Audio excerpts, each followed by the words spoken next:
அமித்ஷா அவர்கள் சென்னைக்கு வந்ததனுடைய முக்கிய காரணமே தமிழகத்தில் இருக்கக்கூடிய பாஜகவை பிளவுபட்டதாக வெளி காண்பிக்க கூடாது என்பதுதான். நயினா நாகேந்திரன் கொடுக்கக்கூடிய ஒரு எதிர்பார்ப்புகள், நாளை முதல் அவர் பதவியேற்ற பிறகு, பாஜக அலுவலகத்திற்கு வந்த பிறகு அவருக்கு முதல்ல இருக்கக்கூடிய சவால் வார் ரூம். அண்ணாமலைக்கு சாதகமாக இருந்த வார் ரூம் இப்பொழுது நயினா நாகேந்திரன் தலைமையில் இருக்கக்கூடியவர்கள் கை மாறும். உஷாபாவ் தாக்கரே, பங்காரு லக்ஷ்மண், எம் வெங்கையா நாயுடு, லால் கிருஷ்ண அத்வானி ஒரு மாநில தலைவர்களை ஒரு தடவை தான் கொடுப்பாங்க. செகண்ட் டைம் ரிப்பீட் பண்ணதே கிடையாது. பாஜக அடிச்சு போட்டு நான் சொல்றேன். எப்படி அண்ணாமலை எதிர்பார்ப்பார்?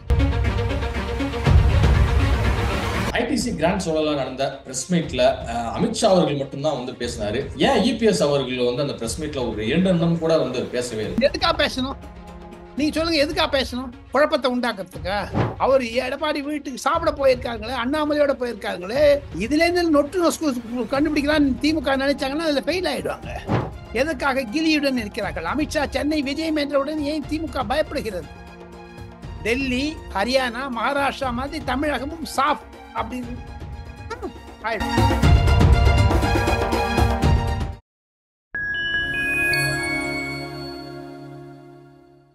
பயன்டம் மீடியா நேயர்களுக்கு வணக்கம். நான் உங்கள் சங்கீதுபன். நம்ம சிறப்பு நிகழ்ச்சியில் நம்ம இணைந்திருக்கிறார் மதிப்பிற்குரிய மூத்த பத்திரிகையாளர் மற்றும் அரசியல் விமர்சகர் திரு டெல்லி ராஜகோபாலன் அவர்கள். வணக்கம் சார். நமஸ்காரம். அதிமுக பாஜக கூட்டணி நிச்சயமாக அமையும். 2026 என்டிஏ கூட்டணி தான் ஃபார்ம் ஆகும் அப்படிங்கிற இதுல வந்து தொடர்ந்து என்னுடைய நேர்காணல் வந்து சொல்லிட்டு வந்தீங்க. நேற்றைக்கு மத்திய உள்துறை அமைச்சர் அமித்ஷா அவர்களும் அதிமுக பொதுச் செயலர் எடப்பாடி பழனிசாமி அவர்களும் ஐடிசி கிராண்ட் சோழா ஹோட்டல்ல வந்து அதை உறுதியும் படுத்தியிருக்காங்க. இந்த கூட்டணி அமைந்ததை டெல்லியில் இருந்து இருக்கக்கூடிய அங்குள்ள மூத்த பத்திரிகையாளர் விமர்சகர்களும் எப்படி பாக்குறாங்க? அமித்ஷாவினுடைய போக்கு, அமித்ஷாவினுடைய அணுகுமுறை, அமித்ஷாவினுடைய எதிர்பார்ப்புகள் திராவிட முன்னேற்ற கழகத்தை பூண்டோடு களைய வேண்டும் என்று அவர் 2 தொலைக்காட்சிக்கு கொடுத்த பேட்டியை அவர் நிரூபணம் செய்து விட்டார் என்று தான் மூத்த பத்திரிகையாளர் பேசுகிறார்கள். பாஜகவில் பல உற்சாகமாக இருக்கிறார்கள். காரணம், 2026 மே மாதம் திராவிட முன்னேற்ற கழக ஆட்சிக்கு ஒரு சமாப்தி வந்துவிடும் என்று, ஒரு முடிவு வந்துவிடும், ஒரு நிறைவு வந்துவிடும் என்று அமைச்சர்கள் பலரிடம், மத்திய அமைச்சர்கள் பலரிடம் அமித்ஷா நேரடியாகவே இன்று காலை, அதாவது சனிக்கிழமை காலை 12ஆம் தேதி வெளிப்படையாக சொல்லிவிட்டார்.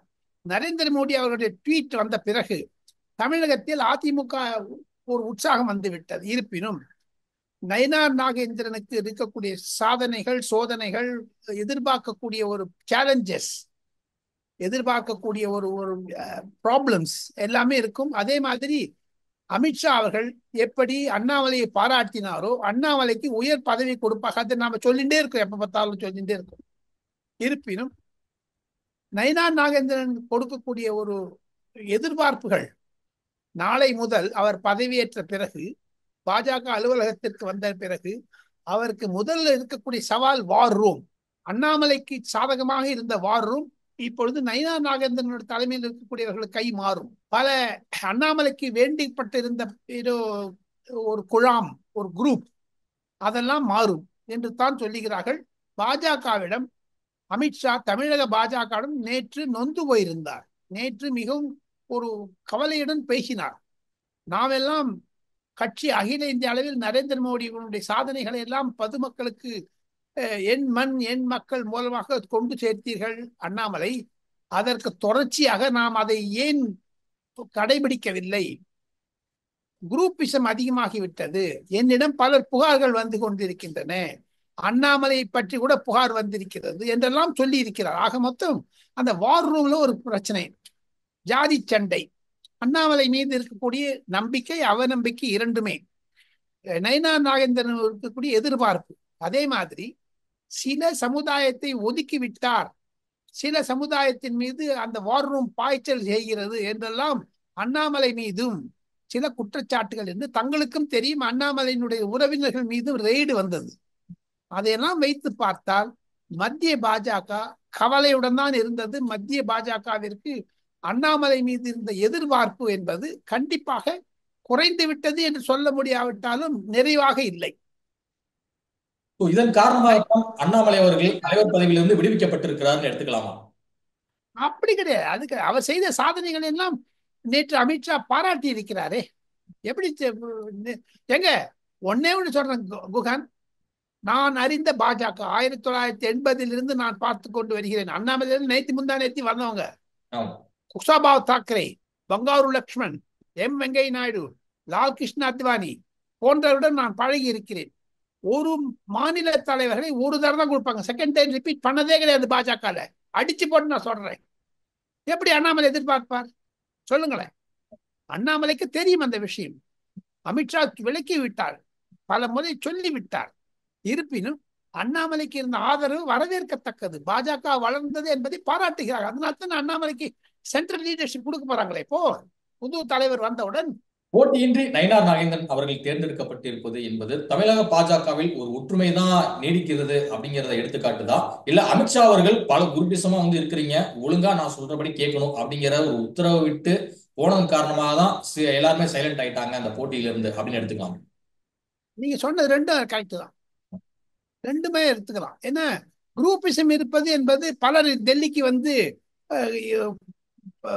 படை எடுத்தாங்க பலர். அமித்ஷா அவர்கள் சென்னைக்கு வந்ததனுடைய முக்கிய காரணமே தமிழகத்தில் இருக்கக்கூடிய பாஜகவை பிளவுபட்டதாக வெளி காண்பிக்க கூடாது என்பதுதான். அதுதான் யதார்த்தம். அண்ணாமலை அவர்களுக்கு என்ன மாதிரியான பொது பதவி வழங்கப்பட வாய்ப்பு இருக்குன்னு நினைக்கிறீங்க? கட்சி மத்திய பதவியா அல்லது பாஜக மோடி அவர்களுடைய அமைச்சரவை இடம் பெறுவாரா? அமைச்சரவை கொடுப்பார்களா இல்லையா தெரியாது. ஆர்கனைசேஷன் லெவல்ல காரணம் என்ன என்று கேட்டால், ஐபிஎஸ் படித்தவர், விஷயம் தெரிந்தவர், மாநிலத்தில் இருக்கக்கூடிய பிரச்சனைகள் எல்லாம் புரிந்தவர், அகில இந்திய அளவில் ஏற்கனவே அவருக்கு கொடுக்கப்பட்ட பொறுப்புகள் அதிகமாக இருந்தது என்பதைத்தான் குறுக்கிடுகிறார்கள்.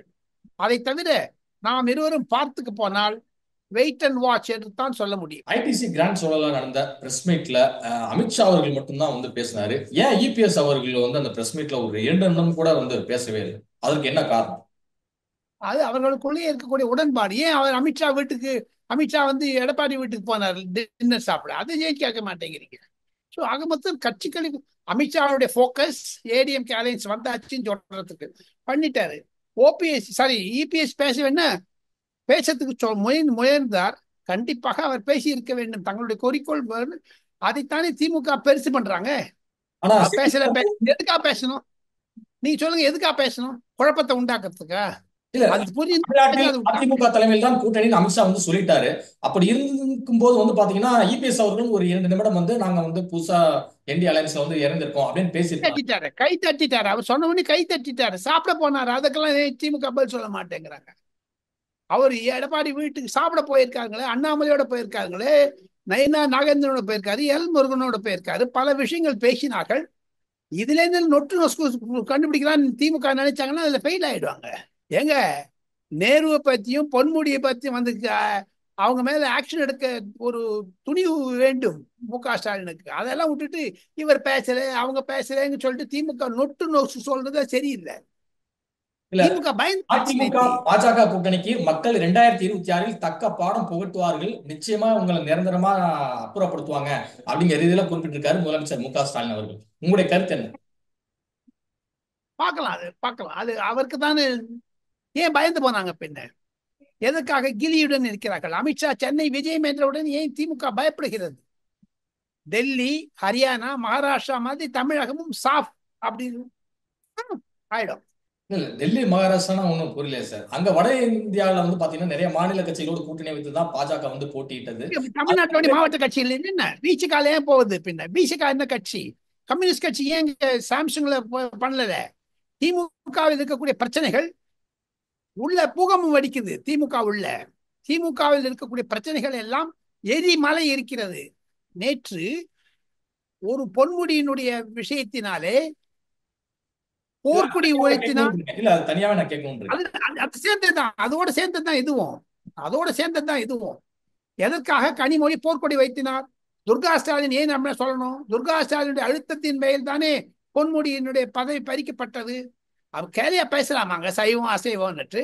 அதெல்லாம் தாக்குதல் வரும். அது ஏன் முதலமைச்சர் பதில் சொல்ல மாட்டேங்கிறாரு? ஏன் மு.க.ஸ்டாலின் தன் கைப்பட கைது போட்டாரு? துரைமுருகன் ஏன் போடல? அதெல்லாம் கேட்க மாட்டாங்களா?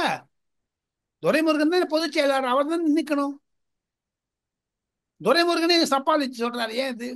ஆக மொத்தம் 2 அப்பாலஜி. டெல்லிக்கு இபிஎஸ் அவர்கள் போன போது வந்து என்ன சொன்னார்னா, நான் கட்சி ஆபீஸை வந்து தான் பார்க்க போனேன். அப்புறமேல வந்து மத்திய உள்துறை அமைச்சர் அமித்ஷாவுடான சந்திப்பு என்பது மக்கள் நலனுக்கான சந்திப்பு தான், கூட்டணி குறித்துலாம் எதுவும் பேசல அப்படின்னாரு. அப்படி சொல்லிட்டு இப்ப தமிழ்நாட்டில் அவசர அவசரமாக இந்திய கூட்டணி ஃபார்ம் ஆக வேண்டிய ஒரு அவசியம் என்னன்னு நினைக்கிறேன்? பொதுமக்கள் திமுக மீது இருக்கக்கூடிய வெறுப்பை பயன்படுத்திக் கொள்ள வேண்டும் என்று அதிமுகவும் பாஜகவும் நினைக்கிறார்கள். நேற்று ஹோட்டலில் நடந்த நிருபர் கூட்டத்தில் அமித்ஷா பேசியது பட்டியலிட்டாரே, எத்தனை கோடி மொத்தமே சேர்த்தா 3,00,000 கோடி ரூபாய்க்கு ஊழல் பண்ணியிருக்காங்கன்னு. அதுக்கெல்லாம் ஒரு விடை தெரிய வேண்டும் என்பதற்காகத்தான் பொதுமக்களுடைய அழுத்தம் இருக்கிறது. அதைத்தான் எடப்பாடி பழனிசாமி சென்ற முறை சொன்னார், இந்த முறை சொல்லுகிறார். அமித்ஷாவுடைய சென்னை விஜயம் என்றாலே ஏன் திமுக பயப்படுறதுங்க, அதை சொல்லுங்களேன். இப்ப அதிமுக சார்பில் வந்து பாத்தீங்கன்னா பல போராட்டங்கள்லாம் வந்து முன்னெடுத்தாங்க. அதிமுக மும்மொழிக்கு எப்பவுமே எதிராக தான் இருக்கும், இந்த இருமொழி கொள்கையை தான் வந்து பின்பற்றப்படணும் அப்படிங்கிறது வந்து ஸ்ட்ராங்கா இருந்தாங்க. நீட் தேர்வு வந்து தமிழ்நாட்டுக்கு வந்து விலக்கு கொடுத்தே ஆகணும்னு சொல்லிட்டு அவங்க தொடர்ந்து ஒரு பக்கம் போராடிட்டு வராங்க. அது மட்டும் இல்லாம இப்ப சமீபத்தில் வக்பு திருத்த மசோதாவை வந்து எதிர்த்து வந்து வாக்களிச்சாங்க. இது வந்து எங்களுக்கு உடன்பாடு கிடையாது அப்படின்னு சொல்லிட்டு. சோ இப்படிதான் இருக்கிறவங்க எப்படி பாஜகவோடு கூட்டணியை வச்சிருக்காங்க. அதே சமயம் அதிமுக வந்து எந்த ஒரு டிமாண்டும் வைக்கல அப்படிங்கிறாரு அமித்ஷா அவர்கள். அப்ப எடப்பாடி அவர்கள் அவருடைய போராட்டங்கள் எல்லாமே வந்து பாத்தீங்கன்னா வெற்றி கண் துடைப்பு அப்படின்னு எடுத்துக்கலாம். ஒன்னே ஒண்ணு சொல்றேன், சங்கீத் ஜெகன் குகனுக்கு இருக்கக்கூடிய அறிவாற்றல், ராஜகோபாலனுக்கு இருக்கக்கூடிய அறிவாற்றல் இதை விட பன்மடங்கு அமித்ஷாவிற்கும் எடப்பாடிக்கும் இருக்கு. பிரதிதினம் அரசியல் செய்பவர்கள் நாம் இருவரும் பத்திரிகையாளர்கள். ஒன்னே ஒண்ணு கேட்கிறேன், வக்கு போட சொன்னீங்களே, ஏன் திமுக 12 MP ஓட்டு போடலைங்க? அதை பத்தி எங்க ஒண்ணுமே பேச மாட்டேங்கிறாங்க திமுக காரங்க. அது ஒண்ணு. ரெண்டாவது, காமன் மினிமம் ப்ரோக்ராம் சொல்லிட்டாரு. நீங்க சொன்ன அந்த நீட்டு, டீலிமிட்டேஷன், மும்மொழி கொள்கை எல்லாமே அதுல வந்துட்டு போகுது. காமன் மினிமம் ப்ரோக்ராம்ல எப்படி ராமர் மந்திரியும் ட்ரிபிள் தலாக்கையும் ஆர்டிகல் 370யும் பாஜக திமுகவுடன் உறவு இருந்த பொழுது முரசொலி மாறனுடைய அணுகுமுறையின் பெயரில் எப்படி அதை ஒதுக்கி வைத்தார்களோ அதே மாதிரி இதை ஒதுக்கி வச்சிருவாங்க. Simple as that. இந்திய கூட்டணி ஆட்சி வந்தா தமிழ்நாட்டுக்கு நீட் விலக்கு சாத்தியமாகுமான்னு கேட்கணும். ஏங்க இவர் ரகசியம் சொன்னார், அந்த ரகசியம் ஏன் சொல்ல மாட்டேங்கிறாரு? இப்போ உதயநிதி சொன்னார், ரகசியம் ரகசியம் ரகசியம் ரகசியம் ரகசியம் ரகசியம் ரகசியம். எங்க சேர்த்து திமுக விளையாடுதுங்களா பொதுமக்களுடைய எண்ணங்களிடையே? திமுக என்ன பொதுமக்கள் அவளை ஏளனமா நினைக்கிறார்களா? எத்தனை மாணவிகள், ஒரு ஒரு ஒரு மாணவியனுடைய தற்கொலை என்பது எவ்வளவு திமுக ஆட்சியில் எவ்வளவு போயிருக்கு. இவங்களை நம்பிதானே ஓட்டு போட்டாங்க. ஏன் இப்ப மத்திய அரசாங்கம் மீதும் அமித்ஷா மீதும் நரேந்திர மோடி மீதும் காங்கிரஸ் மீதும் ஜனாதிபதி மீதும் பழி போடுகிறார்கள்? ஆக மொத்தம் பொய் வாக்குறுதி சொன்னி வந்தவர்களுக்கு கண்டிப்பாக நீட் விஷயத்தில் திமுக தோல்வி அடையும் என்பதுதான் மாணவர்களிடையே இருக்கக்கூடிய கருத்து. இல்ல சார், இந்திய கூட்டணி ஆட்சி அமைச்சா நீட் வந்து தமிழ்நாட்டுக்கு வந்து நாங்க விலக்கு கொடுக்குறோம் சொல்லிட்டு சென்ட்ரல் முடிவு பார்க்கலாம். அது வரட்டும். அது காமன் மினிமம் ப்ரோக்ராம்ல என்ன எழுத போறாங்கன்னு பார்க்கலாமே. காமன் மினிமம் ப்ரோக்ராம் வந்துடுச்சு ஒண்ணு. அந்த காமன் மினிமம் ப்ரோக்ராம் திமுகவிலும் வைக்கணும் இல்ல? காங்கிரஸ் ஆட்சியில பங்கு கேட்கிறாங்களே, விடுதலை சிறுத்தைகள் பங்கு கேட்கிறாங்களே, அதை பத்தி மு.க. ஸ்டாலின் என்ன சொல்ல போறாரு? நீட்டுங்கிறாங்களே, திமுக பதவி கொடுத்துருமா? என்டிஏ தலைமையிலான அதிமுக கூட்டணி ஆட்சி என்று சொல்லிவிட்டார்கள். அதைத்தான் அண்ணாமலை மீண்டும் மீண்டும் சொன்னார். தமிழகத்தில் இனி வரக்கூடிய ஆட்சி கூட்டணி ஆட்சியாகத்தான் இருக்கும். காரணம், பொதுமக்கள் திராவிட முன்னேற்ற கழகத்தின் மீது இருக்கக்கூடிய வெறுப்பை எடப்பாடி பழனிசாமிக்கு ஓட்டு மூலமாகவும் பாஜகவிற்கு ஓட்டு மூலமாகவும் காண்பிக்க ஆரம்பித்தார்களே. ஆனால் திமுகவில் இருக்கக்கூடிய உட்கட்சி பிரச்சனையில் இருக்கக்கூடிய பிரச்சனைகள் அதிகமாகுமே. ஆனால் கண்டிப்பாக திராவிட முன்னேற்ற கழகம் பொதுமக்களிடம் விலகிவிட்டது என்பதைத்தான் நிரூபிக்கும். அது அதிமுக தொண்டர்களின் முடிவை கேட்டுதான் இபிஎஸ் அவர்கள் வந்து என்டிஏ கூட்டணி ஆட்சிக்கு வந்து ஒப்புக்கொண்டு விட்டார் அப்படின்னு எடுத்துக்கலாமா? அந்த முடிவு எடுத்தாரு எடுத்துக்கலாம். ஆமாமா, அவர் கட்சியினுடைய தலைவரா இருக்காருங்களே, அவரு கட்சியுடைய தலைவராச்சே. ஆனா இது குறித்து செயற்குழுல எந்த ஒரு முடிவுமே எடுக்கப்படலையே சார். சில வாரங்களுக்கு நடந்த பொதுக்குழுல எடுப்பாரு. அதுக்கு நம்ம குகனோ இல்ல ஃபைன் டைம் மீடியாவோ ராஜகோபாலன் சொன்னதால அவர் எடுக்கணும் எடுக்கக்கூடாதுன்னு நம்ம சொல்லி கொடுக்க முடியுமா? அவங்களுக்கு பிரதிதினம் அரசியல் செய்பவர்கள், அரசியல் தெரியும். ஏன் பொன்முடியை எதுக்குன்னு எடுக்கவே இல்லை டிஎம்கேல இருந்து? அதை சொல்லுங்களேன். ஒரு வைணவம் சைனவம் என்று சொல்லிவிட்டு அவரை அமைச்சர் பதவியிலிருந்து எடுக்காம ஏன் தயங்குகிறார் முதலமைச்சர்? அதிமுக பாஜக கூட்டணி யாருக்கு 2026ல மிகப்பெரிய சவாலா இருக்கும்னு நினைக்கிறேன்? பொதுமக்களுக்கு லாபம் இருக்கும். சவால் என்று போனால் திராவிட முன்னேற்ற கழகத்துக்கு சவாலாக இருக்கும். விசிகாவிற்கு சவாலாக இருக்கும். தமிழக காங்கிரஸ் என்பது மடிந்து ஒடிந்து மரணம் அடையக்கூடிய அளவிற்கு வந்துவிடும். திமுகவிற்கு பேராபத்தாகத்தான் முடியும் என்பதுதான் இரண்டு பொது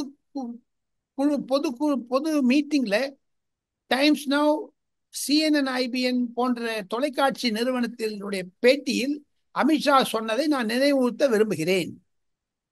அமித்ஷா ஒண்ணு செஞ்சாருன்னா நல்ல, நரேந்திர மோடி நல்லவருங்க. அமித்ஷா வந்து ரொம்ப விகரசுங்க. அமித்ஷா வந்து ஒரு பண்ண ஆரம்பிச்சாருன்னா அமித்ஷாக்கு இருக்கக்கூடிய வேகம் இருக்குதே, மகாராஷ்டிரா, ஹரியானா, டெல்லி, அந்த மாதிரி தமிழகமும் அதை சேர்ந்துடும். இதுவரை உங்க பல்வேறு கருத்துக்களோட மிக்க நன்றி சார். தேங்க்யூ.